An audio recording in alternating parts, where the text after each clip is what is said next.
Today, I want to take you into the deep, the ancient, the prophetic, into a mystery hidden for over 2 millennia, a mystery that spans from the beginning of Genesis to the end of Revelation, a symbol, a letter, the final letter of the Hebrew alphabet Tav. It is not just a letter, it is a sign, it is a mark, it is a revelation from God Himself. And when you understand the mystery of the Tav, you begin to understand your identity, your calling, and the victory that was written over your life before you took your first breath. In the beginning, God spoke, and what He spoke was not just the start, but the end already wrapped in the seed of the beginning. When we see the Hebrew Aleph-Bet, we're not just looking at letters, we are looking at a divine code. And at the end of that code is the Tav, the final letter. It signifies conclusion, fulfillment, the end of a journey. But with God, the end is never just an end, it is a destined end. It is a fulfillment that was spoken before time began. The Scriptures tell us in Isaiah 46:10, I make known the end from the beginning, from ancient times, what is still to come. I say, my purpose will stand, and I will do all that I please. In other words, the Tav, the divine conclusion, was declared long before we ever started our journey. Before you took your first breath, before you faced your first battle, before you spoke your first word of doubt or hope, the Tav was already written over your life. Your life was not meant to drift aimlessly. It is not an accident. It is not random. God, who is the Aleph and the Tav, has already declared your ending. This changes everything, because when you know the end is in God's hands, you walk differently. You don't walk in fear of the unknown, you walk in confidence of the already known. Even when you can't see it, even when your present is confusion, the Tav is ahead, a divine appointment waiting to be fulfilled. This is not the end of your story. This is a step in the unfolding of your purpose. Think of Joseph, betrayed, imprisoned, forgotten, and yet the Tav was written over him. In time, every chain broke, every prison door opened, and he stood second to Pharaoh, because God had already written the outcome. What man saw as tragedy, God saw as positioning, and what Joseph said in the end was prophetic. What you meant for evil, God meant for good. That's the Tav, the transformation of pain into purpose, the final stroke of a divine author who never loses control of his narrative. Your storms do not rewrite your ending. Your failures do not cancel your calling. The Tav means there is a destination, and if you walk with Him, no power in hell can erase it. You are not fighting for victory, you are walking from it. The cross was the Tav of Christ, the completion of redemption, and He declared it boldly with His final breath. It is finished. That's not just His ending, it's yours. Victory, completion, destiny not because of your strength, but because of the Tav that was already written before you were ever formed in your mother's womb. So lift your eyes, do not be afraid of what lies ahead. The author is not surprised. The path has been marked. The promise still stands. The ending is already written, and it is good, because the one who begins the story is the same one who finishes it. In the mystery of the ancient tongue, every letter carries more than sound. It carries revelation. The Hebrew letter Tav, the final letter of the Aleph-Bet, holds a hidden prophecy, a secret embedded by the Spirit of God long before its fulfillment. While modern Hebrew writes Tav as 2 intersecting lines in a block form, in the most ancient script *paleo, Hebrew Tav was drawn as a ** cross *, a simple mark, 2 lines intersecting. Now understand what that means. Long before Calvary, before Rome had ever devised crucifixion, before there was a Golgotha or a crown of thorns, the sign of the cross already existed, in the language of God's people, in the alphabet of heaven. Tav, the cross, was already pointing to the one who would come, stretch out His hands, and give His life for the redemption of the world. The cross was not an invention of men. It was a symbol authored by God.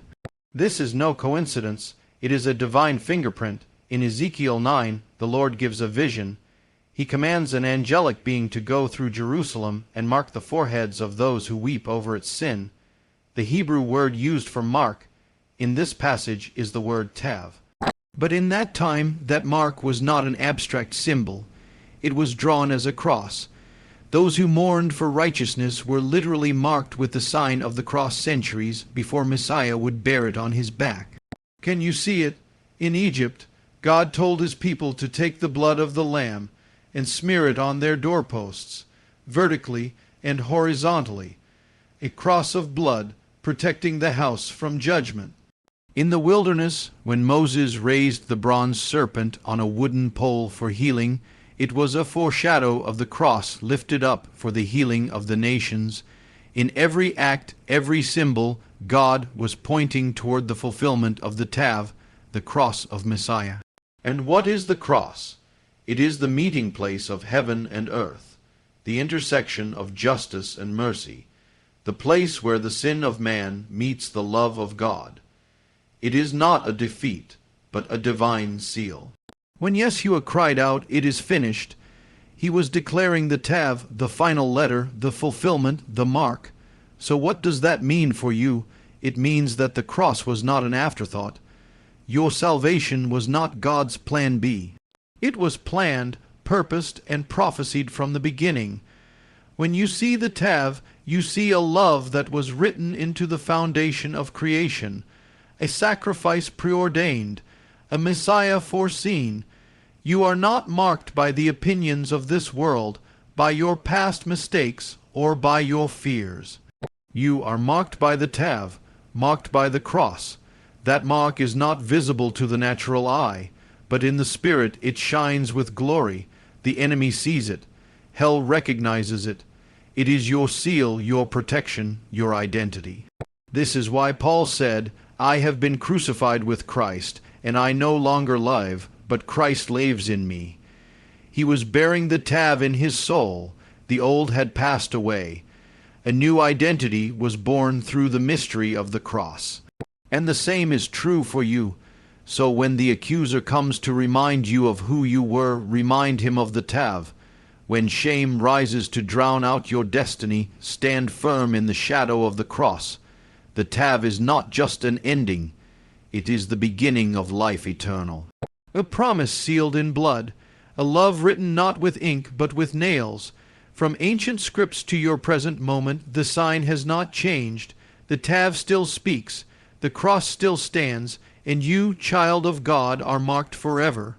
There is a mark that heaven recognizes, a sign not written with ink or carved with stone, but inscribed by the hand of God upon the soul of his chosen. It is not the mark of the world. It is not the mark of shame, failure, or regret. It is the mark of destiny. It is the tav. From the beginning, God has marked what belongs to him. He marked the Sabbath as holy. He marked Israel as his own. He marked his covenant with Abraham in flesh. And now, through Messiah, he marks his children with something far deeper, the tav, the cross-shaped sign of ownership, purpose, and calling.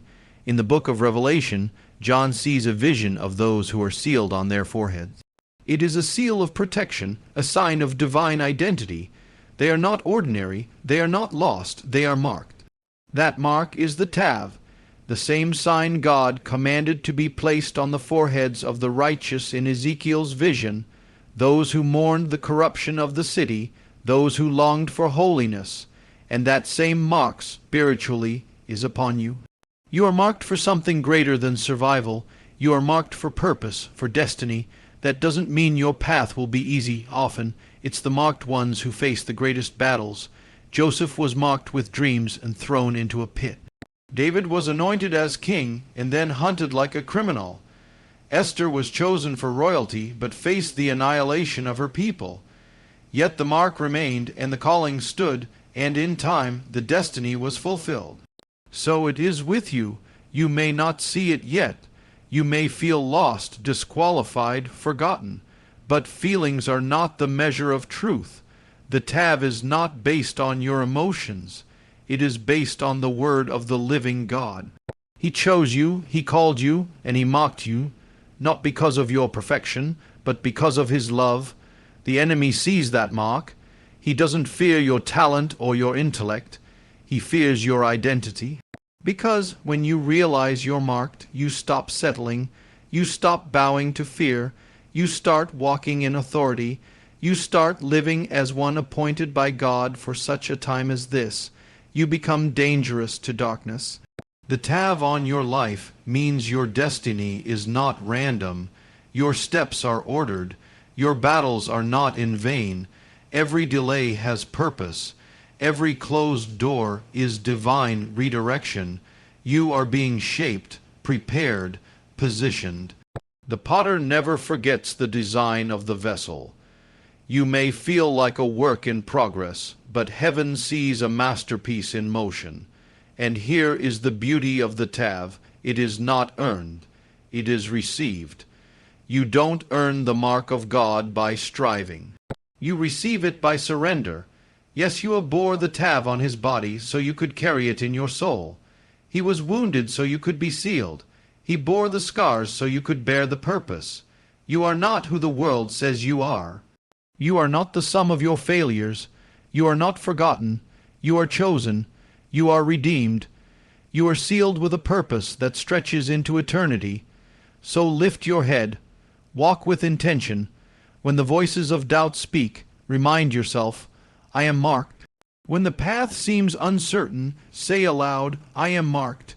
When the fire grows hotter, declare with boldness, I am marked for destiny, because the tav is not just a letter, it is a covenant, a divine signature, a heavenly decree.